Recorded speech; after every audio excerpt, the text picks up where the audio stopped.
Welcome, everyone, to today's debate on key economic concepts. We have two experts here today to discuss demand and supply and equilibrium, elasticity, price ceilings and price floors. Let's begin with the first topic, demand and supply and equilibrium. Speaker 1, please start by explaining the concept of demand and supply and how they relate to equilibrium. Absolutely. Demand and supply are fundamental principles of economics. The demand curve represents the relationship between the price of a good and the quantity demanded by consumers. As the price decreases, the quantity demand typically increases, which we call the law of demand. Conversely, the supply curve shows the relationship between the price of a good and quantity supplied by producers. As the price increases, producers are willing to supply more. The point where demand and supply curves intersect is called the equilibrium price. This is the price at which the quantity demanded equals the quantity supplied. And there's no surplus or shortage in the market. When markets are allowed to adjust freely without external interface, they naturally move towards this equilibrium. This equilibrium is efficient because it ensures that resources are allocated where they are needed most, where consumer demand matches producer supply. It's the natural state of the market. Thank you, Speaker 1. Thank you so much. Speaker 2, do you agree with this perspective on demand, supply and equilibrium?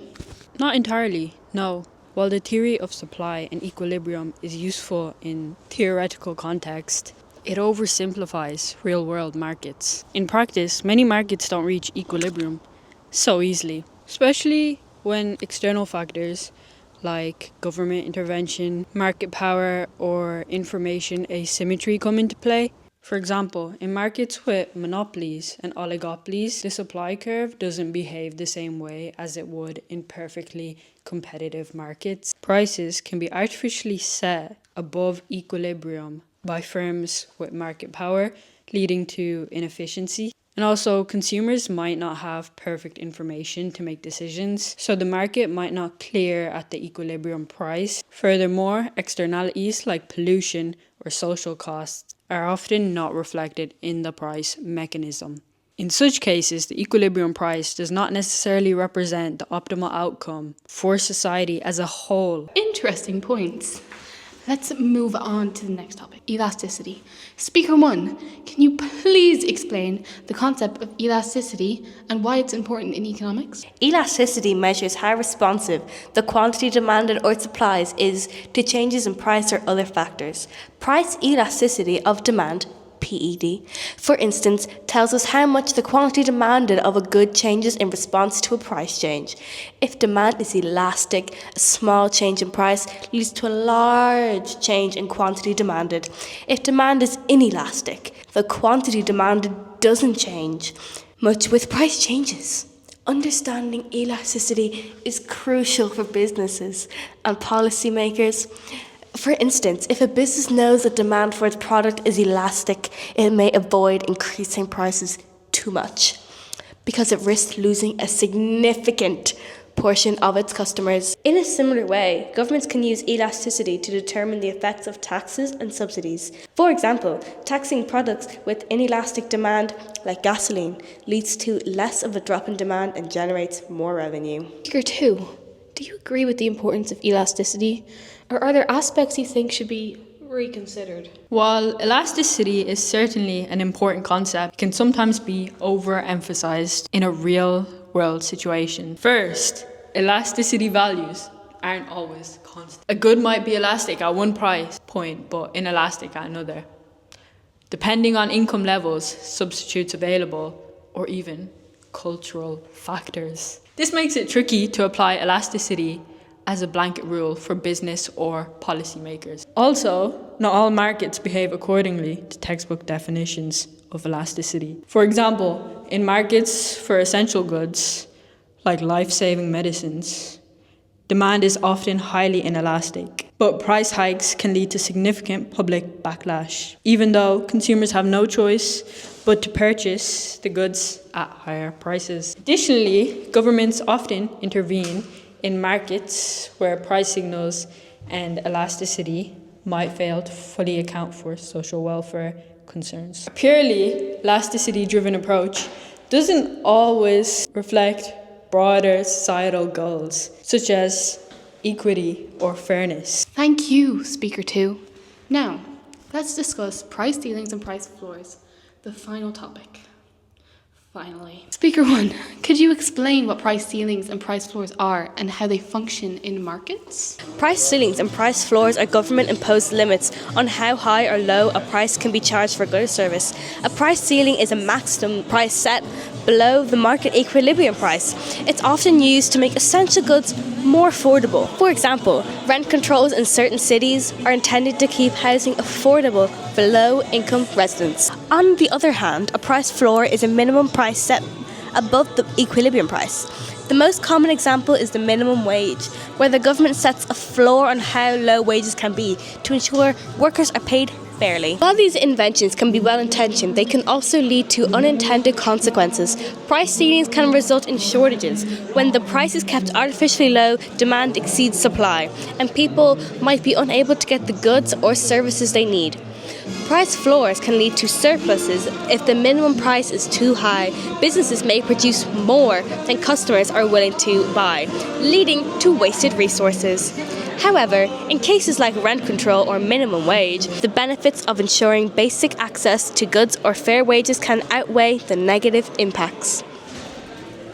Speaker 2, do you see these price interventions in a different light?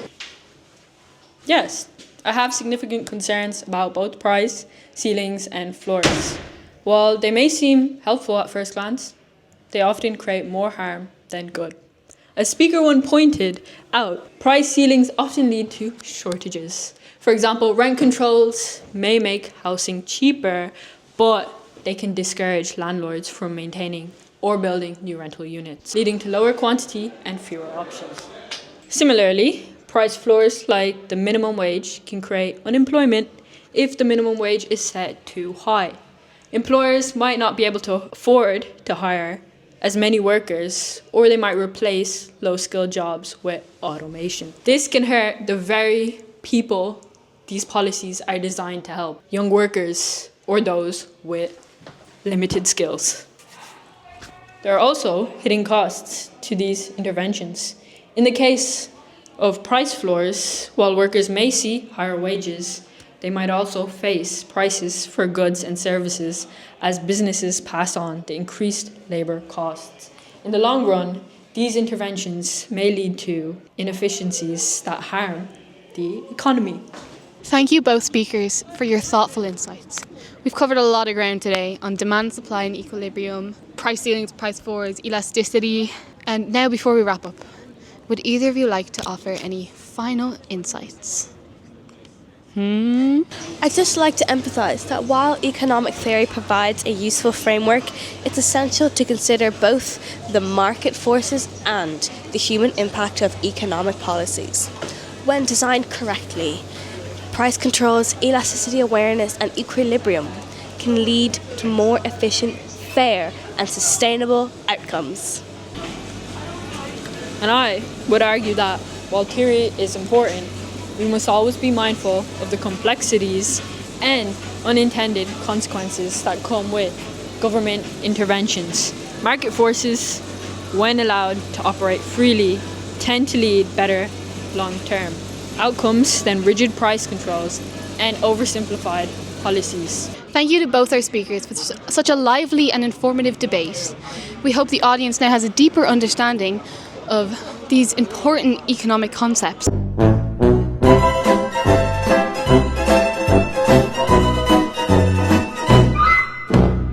Now the world don't move to the beat of just one drum. What might be right for you may not. Okay, it's recording. You're holding it right now. Oh, I'm holding it. Okay. What do I do? You're scrolling so funny. I'm sorry. Can you stop? Ready? Similarly, no. I can't read. Okay. That girl gonna move. It's Christmas. Can I redo that all, please? Open the door to and I'm just sat on the toilet. Yeah. Wait, are we allowed to record in the toilet? Okay, 3, 2, 1, go. Right, basic asset. Oh! We have to start, okay. However, in case. Vote for Snatchy 2025.